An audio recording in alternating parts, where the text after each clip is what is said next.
ഞാൻ ബാംഗ്ലൂരിലേക്കുള്ള യാത്രയിൽ 2 കപ്പിൾസിനെ പരിചയപ്പെട്ടു. അതിൽ നിന്നും ഒരു അനുഭവമാണ് ഞാൻ നിങ്ങളുമായിട്ട് ഷെയർ ചെയ്യുന്നത്. അതായത് ഞാൻ ബാംഗ്ലൂർ ചെന്നിറങ്ങി റെയിൽവേ സ്റ്റേഷനിൽ എനിക്ക് ഹോസ്റ്റലിലേക്ക് പോകാനായിട്ടുള്ള വാഹനം കാത്തുനിന്ന സമയത്ത് 2 കപ്പിൾസിനെ പരിചയപ്പെട്ടു. അതിൽ അവർ ആദ്യം എന്നോടൊന്നും അത്ര രസം കാണിച്ചില്ല. അവർ വളരെയധികമായിട്ട് അകന്നു മാറി നിൽക്കുകയാണ് ചെയ്തത്. അപ്പോൾ ഇവരുടെ മുഖഭാവത്തിൽ നിന്നും ഇവരെ പരസ്പരം വഴക്കടിക്കുകയാണ് എന്നുള്ളത് എനിക്ക് മനസ്സിലായി. അപ്പോൾ കുറച്ച് കഴിഞ്ഞു, ഒരു 20 മിനിറ്റ് കഴിഞ്ഞപ്പോൾ ഇവർ എൻ്റെ അരികിലേക്ക് വന്നു.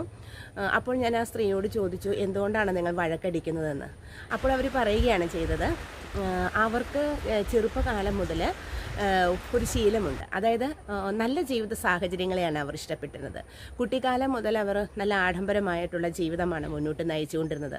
അതായത് നല്ല കെയറിങ് ആയിട്ടുള്ളൊരു അന്തരീക്ഷം, നല്ല ഫുഡ് ഹാബിറ്റ്സ്, നല്ല കോസ്റ്റ്യൂംസ്, അവരുടെ ജീവിത സാഹചര്യങ്ങളെല്ലാം തന്നെ അങ്ങനെയുള്ളതായിരുന്നു.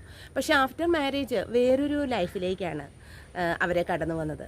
നല്ലൊരു ജീവിത സാഹചര്യം അവർ എക്സ്പെക്റ്റ് ചെയ്ത പോലത്തെ അല്ല അവർക്ക് കിട്ടിയത്. അതായത് അധികം വരുമാനമില്ലാത്ത ഒരു ഹസ്ബൻഡിനെയാണ് അവർക്ക് ലഭിച്ചത്. അപ്പോൾ അവർ ആ കിട്ടുന്ന വരുമാനം കൊണ്ട് സംതൃപ്തിപ്പെടേണ്ടതായിട്ട് വന്നു. അപ്പോൾ ഇവരാവശ്യപ്പെടുന്ന എല്ലാ കാര്യങ്ങളും ചെയ്തു കൊടുക്കാനായിട്ട് 100% അയാൾക്ക് കഴിഞ്ഞിരുന്നില്ല. അതിലവർ അൺസാറ്റിസ്ഫൈഡ് ആയിരുന്നു എന്നാണ് അവർ എന്നോട് പറഞ്ഞത്. ഇപ്പോൾ അതല്ല അവരുടെ വിഷയം. ഇപ്പോൾ അവർ ബാംഗ്ലൂരിൽ വന്നു. അവർക്ക് നല്ലൊരു ഹോട്ടലിൽ മുറി എടുക്കണം, നല്ല അന്തരീക്ഷത്തിൽ കഴിയണം, അതാണ് അവരുടെ ആഗ്രഹം എന്നുള്ളത്. അപ്പോൾ അതവർ ഹസ്ബൻഡിനോട് ഷെയർ ചെയ്തു. പക്ഷേ ഹസ്ബൻഡ് പറഞ്ഞത് അത്ര വിലപിടിപ്പുള്ള, അതായത് റെൻറ്റ് പൈസ അടയ്ക്കുന്ന രീതിയിലുള്ള ഒരു ഹോട്ടൽ നമ്മൾക്ക് എടുക്കാനായിട്ട് കഴിയില്ല. ഒരു സാധാ ലെവലുള്ള ഒരു ഹോട്ടൽ നമുക്ക് എടുക്കാം, അന്ന് രാത്രി കഴിച്ചു കൂട്ടാനായിട്ട് എടുക്കാമെന്നാണ് അദ്ദേഹം പറഞ്ഞത്. പക്ഷെ അത് അംഗീകരിക്കാനായിട്ട് വൈഫ് തയ്യാറായില്ല. അവർക്ക് നല്ല ആഡംബര ഹോട്ടൽ തന്നെ വേണമായിരുന്നു. അപ്പോൾ ഇതിനെ പറ്റിയുള്ള തർക്കമാണ് അവർ തമ്മിൽ നടന്നിരുന്നത്. പിന്നീട് ഞാൻ അവരോട് പറഞ്ഞു, ആ സ്ത്രീയെ വിളിച്ച് ഞാൻ സംസാരിച്ചു.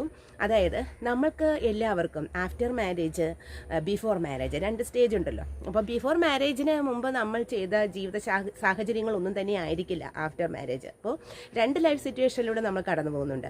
ആഫ്റ്റർ മാരേജിന് ശേഷം സ്ഥിതിഗതികൾ ചിലപ്പോൾ തകിടം മറിയും. അതായത് ഒരുപക്ഷെ നമ്മൾ ഉദ്ദേശിച്ച രീതിയിലുള്ള ജീവിതം കിട്ടിയെന്ന് വരില്ല. അപ്പോൾ നമ്മൾ വിചാരിക്കും, പാസ്റ്റിലെ ജീവിതമായിരുന്നു നന്നായിരുന്നത്. അപ്പോൾ ഈ വീഡിയോ കേൾക്കുന്ന വുമൺ, അതായത് ലേഡീസ്, മാരീഡ് ആയവരാണ് എങ്കിൽ തീർച്ചയായിട്ടും നിങ്ങൾ നിങ്ങളുടെ ഹസ്ബൻഡിൻ്റെ വരുമാനത്തെ പറ്റി ഓർക്കേണ്ടതാണ്.